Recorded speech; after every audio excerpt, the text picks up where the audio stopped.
Hát az egyik szomszédomnál legelőször kapott egy Atari 800 XL típusú számítógépet, és azon kezdtünk el játszadozni, és nagyon megirigyeltem.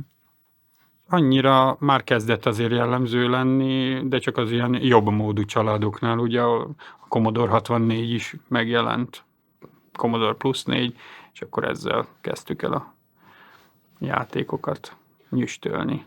Ott irigyeltem meg úgymond a számítástechnikában, de először csak a játékok, aztán meg úgy minden más részét is. Jó ideig nem volt játék hozzá neki, csak egy pár darab, és mindig azzal játszottunk. Utána pedig találkoztunk, ilyen piacokon találtunk legelőször játékokat, és onnan kazettán voltak a játékok, és akkor arról lehetett ugye betölteni. És ott láttuk, hogy elég ritka volt az Atari-ra, hogy árultak, de azért árultak. Akkor még nem olyan nagy üzemben, de már volt egy pár, aki megjelent, ilyen bolhapiacokon főleg. Nagyjából minden bolhapiac utána fellelhető volt minden játékok mindenhol. Hát én úgy kezdtem el, hogy örököltem egy kisebb összeget, és abból tudtam venni egy Commodore 64-est kazettával. Meg azt hiszem volt egy 3 játékos ilyen cartridge hozzá. És akkor egy idő után elkezdtem piacozni vele. Én viszonylag nem jó módú fiatal gyerek, tini, láttam benne, hogy mások árulják, hát ez akkor nekem is miért nem menne, működne. És akkor igen, elkezdtem így kazettával főleg foglalkozni, és láttam, hogy van rá igény, úgymond több pénzt lehetett belőle szerezni, mint a zseppénzem, ami volt. És ez motivált. És persze a játékok is, hogy egyre több játékkal tudtam játszani. Cserébe megvettem, amit kerestem, abból vettem is, újból kazettákat, azután lehetett sokszorosítani, és így történt. Hát először normálisan, ugye, hogy bemásoltad, és utána a Commodore 64-nél, hogy magán betöltötted, és utána kimásoltad a programot, az volt, egy kicsit lassabb volt, de utána már áttértünk ugye a 2 kazettás magnós megoldásra, ami minőségben nem olyan jó, de hatékonyabb. Klubokba is lejártunk, 1-2 klubba. A klubban nem nagyon szerették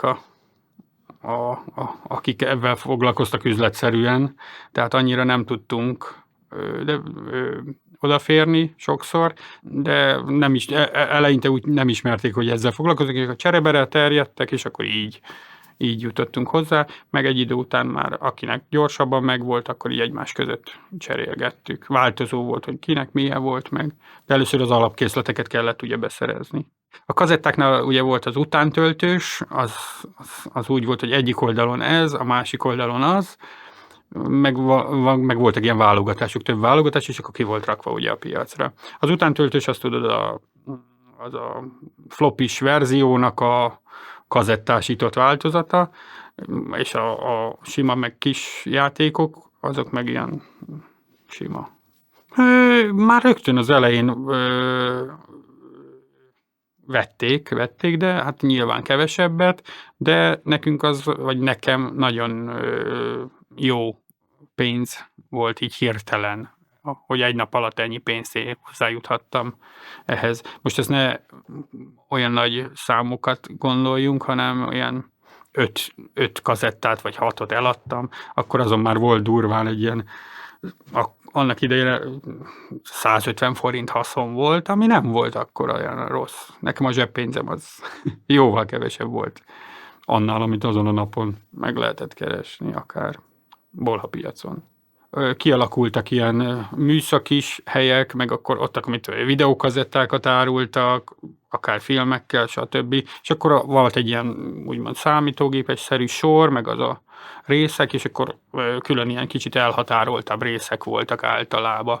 Nem előre megtervezett, csak valahogy így alakult, hogy oda gyűltek úgymond Persze volt egy-kettő ilyen leszakadó, de megpróbáltam én is arrafele, amerre mások is árulgatnak. Tehát nem a piac leghátsó sarkába, hanem úgy a bolyban, úgymond. Hát ilyen puskát, úgy hívják ezt puskát, amin régen ilyen vas szerkezet, ugye, amit kiraknak az árusok, ilyen hordozható, és arra így kiteríted a szintén hordozható ilyen kereszt merevítőket, és akkor arra voltak kirakva. Utána meg már akár a Petőfi csarnokba, akkor már ilyen bérelt helyek voltak, és akkor nem kellett kivinni ilyen állványokat, meg akármit, hanem eleve asztalt biztosítottak. Ugye jött az Amiga korszak, akkor meg tudtam venni egy Amigát, összegyűjtöttünk rá a pénzt, és utána elkezdtem Amiga lemezekkel is foglalkozni. Akkor már kifele menő Commodore 64, én csak Commodore 64-et árultam, kazetták, meg lemezek mellé, bár lemezt nem nagyon árultam, azt már. Eleve az egy kicsit mindig ilyen küzdelmes volt a lemez, mert az időjárás nem nagyon szerette. A nap ugye ezek a 5,25-ös flopik voltak, leginkább az hamar olvadt a napon, ahol nem volt és a hideget se szerette annyira, tehát viszonylag sok volt belőle, akár amit visszahoztak, és akkor az már nem volt olyan jó. Reklámnak sem, meg profitnak sem. Hát ezt iskola mellett csináltam, meg akikkel még ismerőseim voltak, és akkor általában úgy volt, hogy napközben iskola, délután, este pedig akár másolgatás. Én hétvégente árultam szombat-vasárnap, és akkor hétközben pedig másoltunk, valamint szombatról vasárnapra is. Este éjjel másoltam a lemezeket. 20-30-40, ilyesmi. A kazettás korszak nem volt olyan nagyon nagy üzemi. Utána már ilyen a piacokon, utána már azért, amikor Amiga lemez ment, az egyébként egy jó világ volt annak idején, az akkor ilyen egy 1000 lemez durván elment akár egy hétvége alatt. Az Amiga lemezek azért voltak, mit tudom én, csak így még belőle is jött, az egy Monkey Island, ami Monkey Island 2, azt hiszem 11 lemez volt, tehát voltak egy lemezesek, de nem volt ritka, a 2 lemezes az elég sűrű volt, 4 lemezes, stb. És általában egy vásárló az ilyen 10 lemezzel, 5-10 lemezzel távozott. Itt nagy tapasztalatot lehetett szerezni a játék eladás terén, hogy hogyan tudsz mesélni róla, hogyan tudsz marketinget építeni rá a saját játékaidra, amit próbálsz eladni, úgymond. Ami nem saját játék, de hát másolt játékaidat. Akkor abszolút nem tűnt senkinek illegálisnak, hiszen bármilyen felületen lehetett rendelni postán, több cég is csinálta, és gyakorlatilag ugyanezt csinálták iparosítva. Abszolút nem volt benne nekünk, hogy ez bármikor, bármilyen probléma lehetett. Egyszerűen nem volt benne az agyunkba ilyesmi, hogy ez illegális. Senki nem szólt érte teljesen nyugodtan. Senkinek nem volt vele problémája. Utána, amikor már azt hiszem 94-ben jött be talán a törvény, ott előtte már azért 1-2 évvel már lehetett sejteni, hogy itt valami majd lesz, de addig még csinálhatja az ember, amíg nincs rá szankció, úgymond. Amíg nem illegális, addig miért is ne, úgymond. Általában voltak ilyen, akik erre álltak rá, ilyen nagyobb elosztó személyek, vagy ilyesmik, de változó volt, folyamatosan változott, azt is ki tudja gyorsabban, ki tudja olcsóbban. Ugye ezek legtöbb az ilyen Winchesteren kaptuk már ugye az anyagokat, és úgy válogattuk ki, mi az, ami eladható, mi az, ami nem. Nagyon mindent át kellett úgymond venni, tehát így egy az egybe ők nem foglalkoztak, hogy egyesével már, hanem így Winchestert kopiztak kompletten, és akkor úgy, és abból mi szedegettük le a dolgokat róla, ami használható valószínű. Hetente érkezett durván ezek az anyagok. Többféle volt olyan, hogy általában nyugatról jöttek ugye mind, legtöbbször, hát valakik leszették ilyen mindenféle BBS, meg nem tudom miken mentek még talán ezek az adatok, meg a játék cserék, de volt az, hogy valaki vonaton küldték föl az anyagokat, és volt olyan, hogy a vonatvezető hozta nem is tudom honnan jött a vonat, de az állomáson találkoztunk, odatta, és akkor úgy ment tovább kb. Így. Ilyen is volt. És ez így akár hetente is. De ez is változó volt, hogy éppen ki több személyekkel is voltunk kapcsolatban, ugye, és akkor mindig cserélődtek is aztán. Kipróbáltuk ezt, azt. Nagyon fontos volt, hogy mindig meglegyenek az újak, ami másoknak is, ugye, mert leginkább azért jött a vásárló, aki főleg hardcore játékos volt, az nem nézte akkor, hogy kihez szokott jönni, ha nekem nincs meg, akkor megy a másikhoz. Próbált a piacon is próbáltak ilyen kártelezést, hogy adja mindenki egy áron. Egyébként nagyjából sikerült is, tehát nagyjából mindenki egy áron adta, ott nem volt akkor ilyen kiugrások. Olyanokat lehetett ugye, hogy akkor adták kedvezményt, vagy valami, hogyha nagyobb mennyiséget vesz, de általában egy beállt ár volt, és akkor az nem mozdult általa se föl, se le, ugye. Ugye az Amiga lemezeknek csak azt tudom, például az mindegyik 50 forint volt az üres lemez, a sablonára, ez a no-name lemez, és 100 forintért adta mindenki a lemez darabját, ugye. Ez egy viszonylag kultúrált közeg volt, tehát avval együtt nem voltak benne semmilyen atrocitások, meg ilyesmik, tehát semmilyen annak idején nem volt. Tehát nem ugyanaz volt, jó, nem tudom, hogy a karalábi árus rátámadt a másikra, hogy ne adja, vagy ilyenek nem voltak.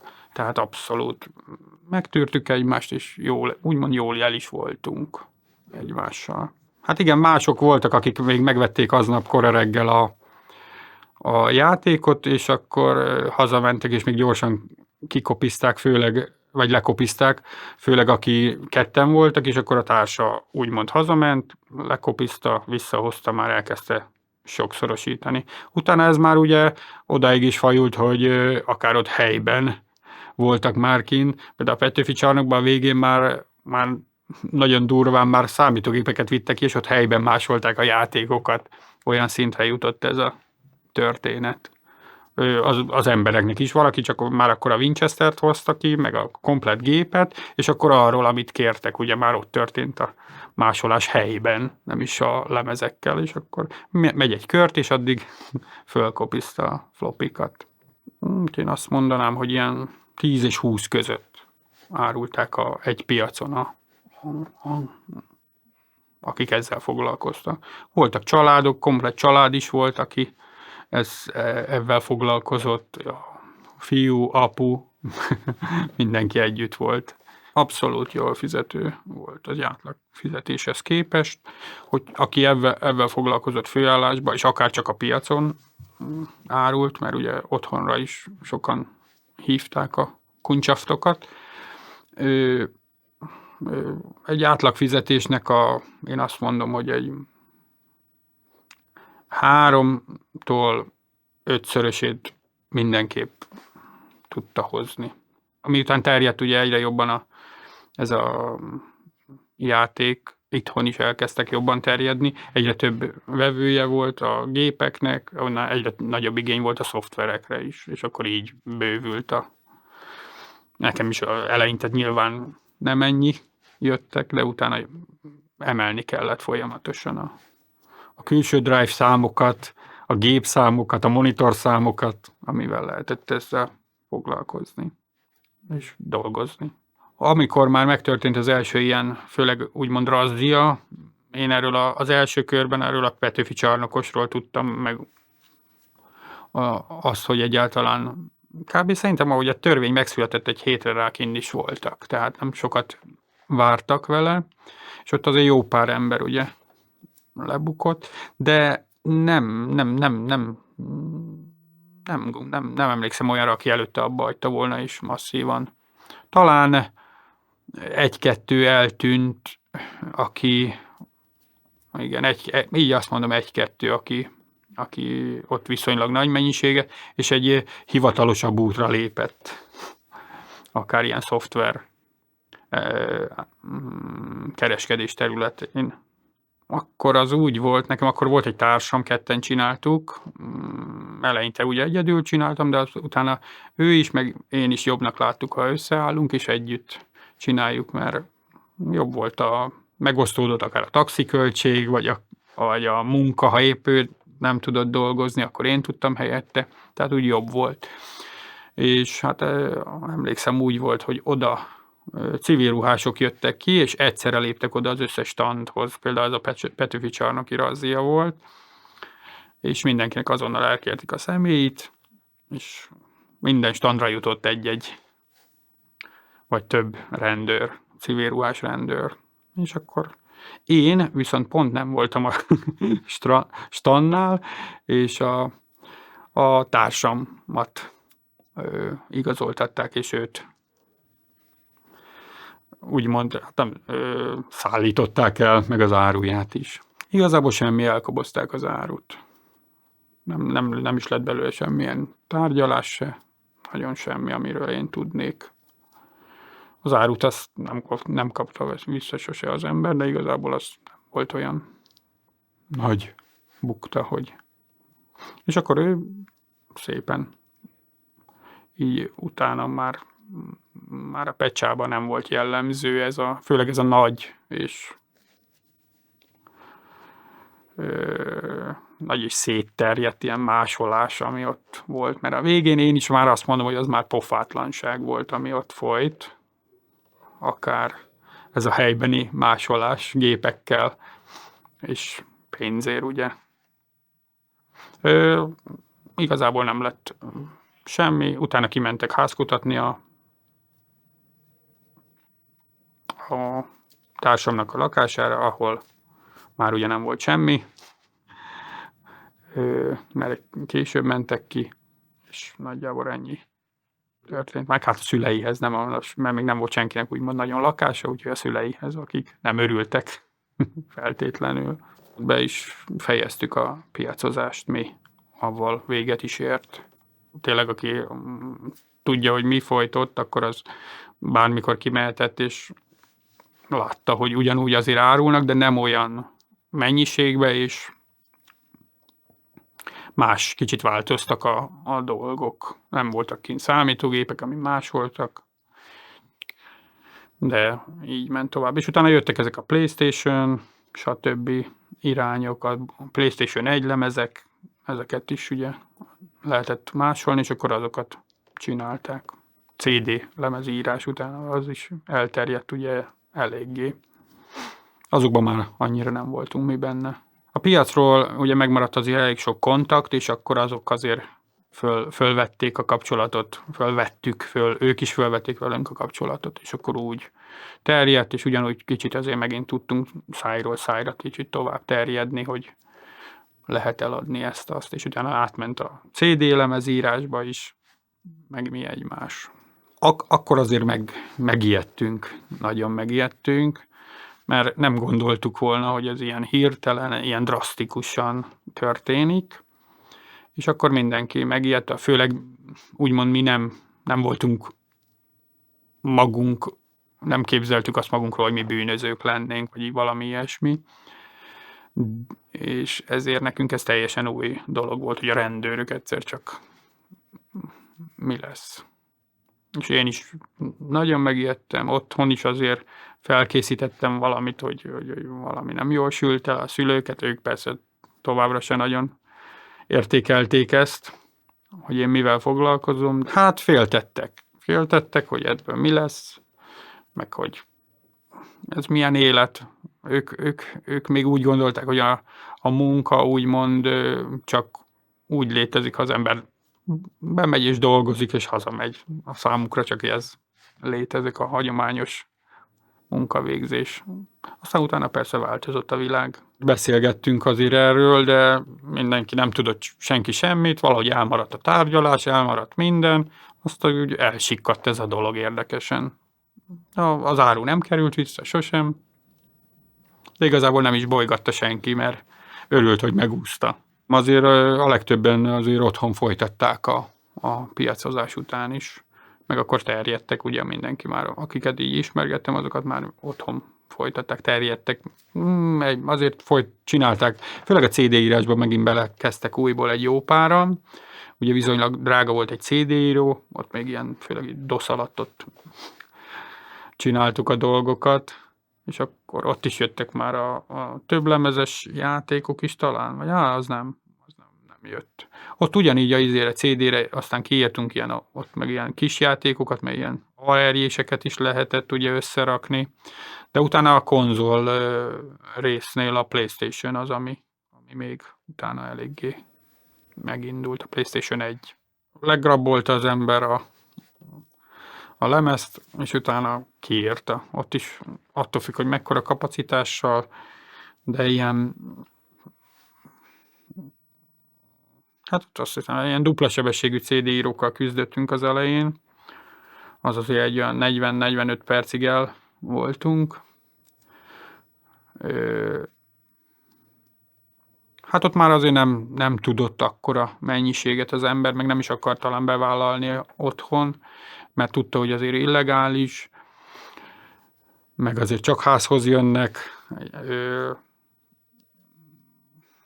Persze bátrabbak csinálták, de azoknak lett is belőle azért legtöbbször bajuk, hogy azokat megkeresték. Nehéz műfaj volt ez abban a tekintetben, hogy nagyon sok időt vett el, főleg az iskola mellett, és hát ilyenek, hogy buli, meg azok teljesen kimaradtak szinte mindenkinek. Szombaton nem lehetett, pénteken nem lehetett, abszolút kimaradt minden, és hát körül forgott az életünk, úgymond annak idején. Fárasztó volt. Volt, amikor megjött egy új játék, én komolyan mondom, volt, hogy 3 napig nem aludt az ember, és az nagyon megviselte. Mohók voltunk valószínűleg. Meg hát igazából van egy kialakult kör, aki akarta mindig az új játékot, vagy valami, azokat ki kellett szolgálni. És akkor mégsem mondhatok, hogy gyere vissza jövő hétre, mert most fáradt vagyok. Viszonylag azért változó volt, főleg a hétvége felé tömörödött be a rendelések száma.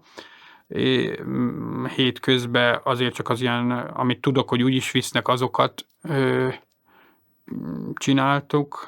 csináltam meg, és így pénteken, mert egy hétvégén ugye akkor játszani, az embereknek akkor van több ideje, hogy mégis kitalált valamit, hogy valamit szeretne valamivel játszani, és akkor az ott fölsűrűsödött, és akkor igen, lehet, akkor jó, gyere, egy 3 óra múlvára megvan, és akkor ott a péntek meg eltartott egy éjjel 3-ig is, amíg csinálta az ember, mert akkor meg reggelre jönnek, de volt, hogy nem feküdt le az ember, mert akkor kell neki már szombaton játszani, akkor reggel jön érte, és akkor tud játszani vele. Ez abszolút csak szájról szájra terjedt.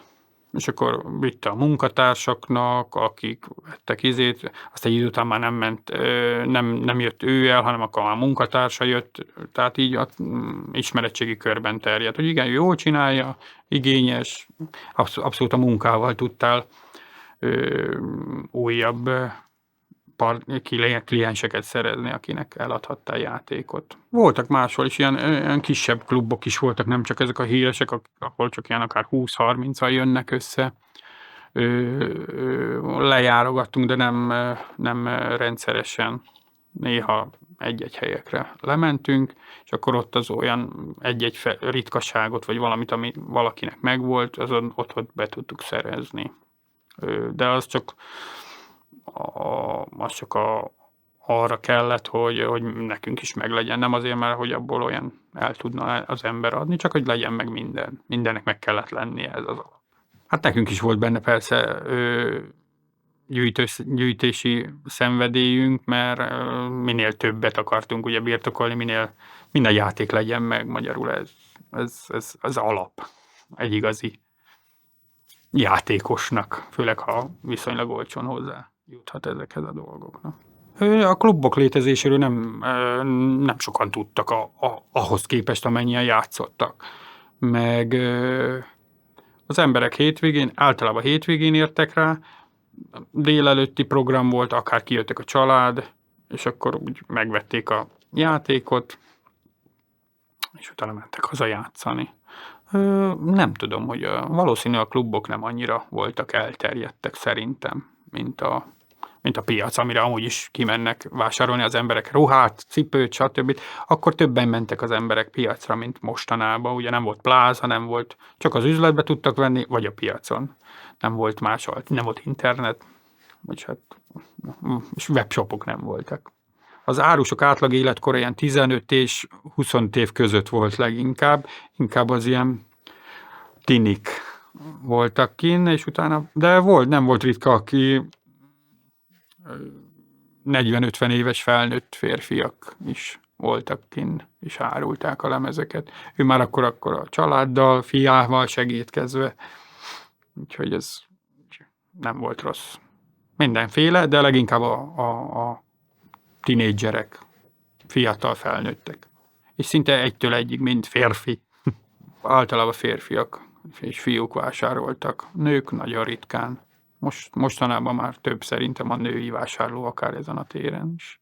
Hát a piacokon az árulás az azért kicsit küzdelmes volt eleinte, ugye eleinte még helyet is kellett foglalni, és akkor már hajnalba, vagy volt már olyan is, hogy éjjel kiment az ember, hogy meglegyen az a helye, a szokott helye, amire megtalálja a vevőket. Utána már, amikor fejlődött ez a dolog, vagy több pénze lett, és bérelt helyeket, akkor már az előre kifizetett helye meg volt mindig, így nem kellett korán kelni, és jól be tudtuk osztani az időt. A koránkelés az sose volt jó ebben a dologban, az valóban. A többi piacos, hát attól függ, a Petőfi Csarnok az ugye sose volt egy zöldséges piac. Ott ugye mindent lehetett kapni. Teljesen jól el voltak mindenkivel. Nem annyira, hát ott akik mindig mellette álltak, mögötte álltak valami, ott ugye kialakultak az ilyen kis baráti viszonyok. Ott nem voltak szerintem sehol semmilyen problémák.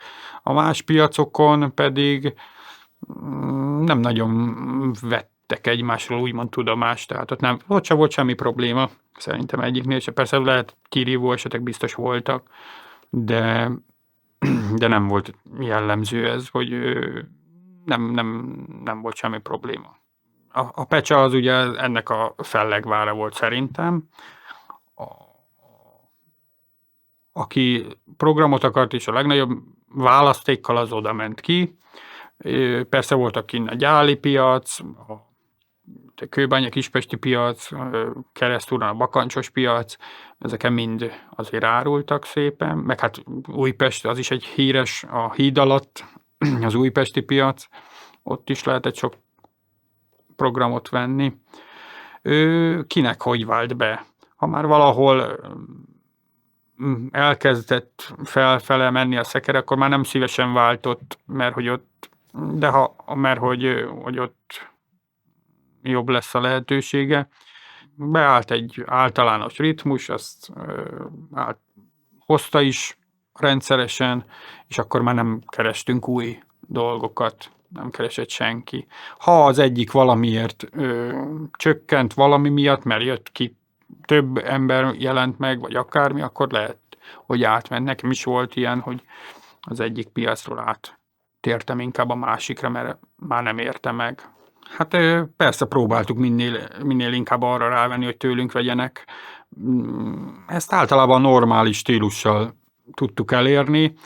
Az új arcok, a fiatalok, akik csak így úgymond a frissek, ha belekezdtek, akkor nem nagyon állták meg a helyüket, legtöbben lemorzsolódtak, mert mégse hozta a várt eredményt, vagy valami miatt. Igen, azért ebbe kellett tenni energiát is avval együtt, tehát sokat kellett beszélni, sokat kellett a játékokról is azért tudni, milyen típus, szinte azonnal kellett mondani, hogy melyik, mit keres, hányan lehet játszani, ezt mind azonnal vágni kellett, és ha megnyerő úgymond a személyiséged, akkor te voltál ott.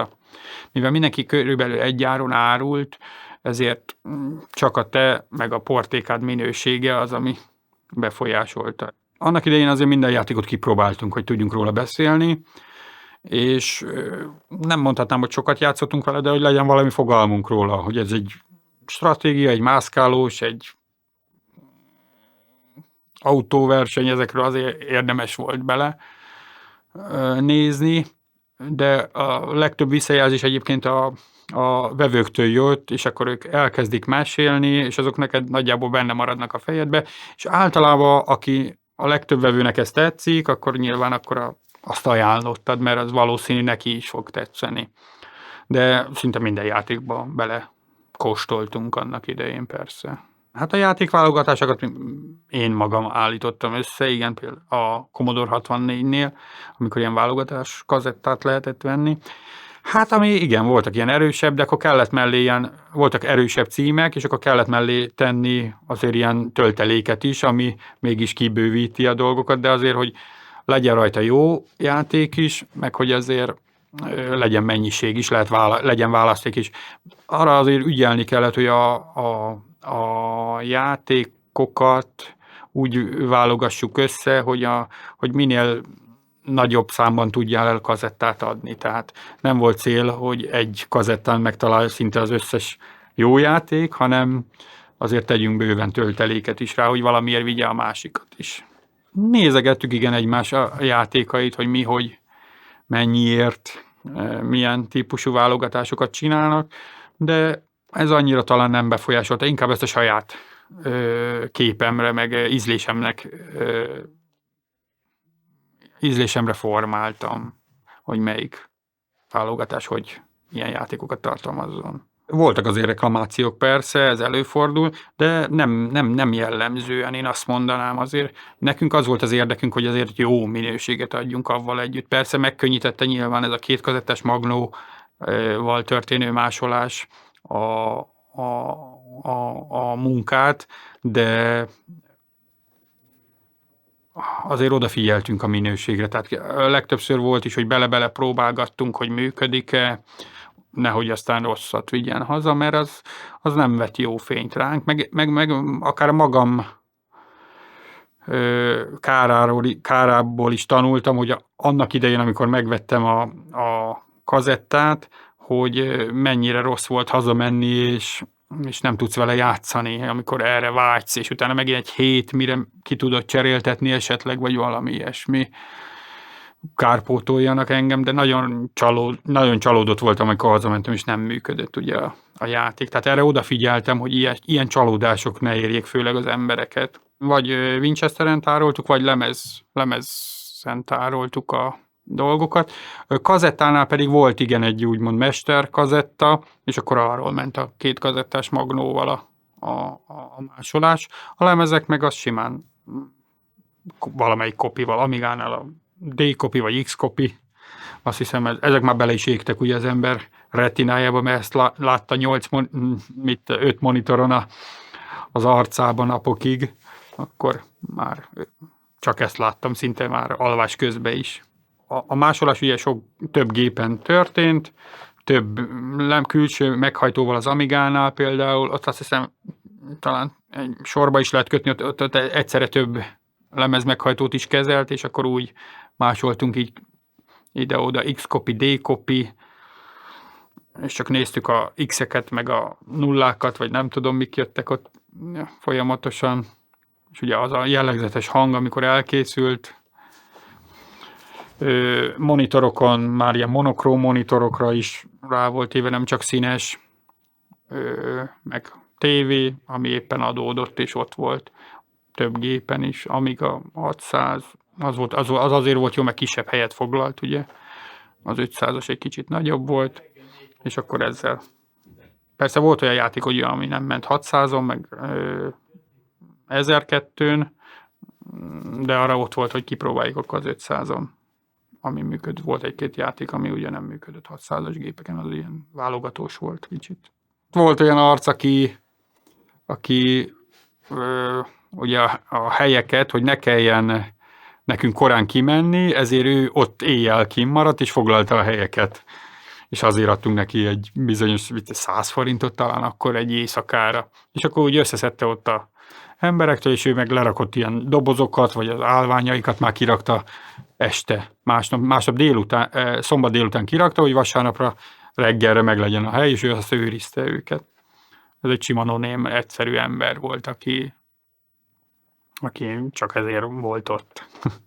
Ketten voltunk, de utána már ugye nem lett senki, miután bebukott ez a Petőfi csarnokos történet. Mások, igen, voltak ilyenek, akik egyszerre 2-3 piacon árultak, és akkor úgymond alkalmazottat, vagy havert megkértek, és akkor fizettek neki, és ő megárulta a dolgait. Én nekem nem volt ilyen, egyedül akkor, amikor katona voltam, és akkor árult nekem egy srác, hogy ne kelljen addig is abba hagynom, amíg történik a katonaság.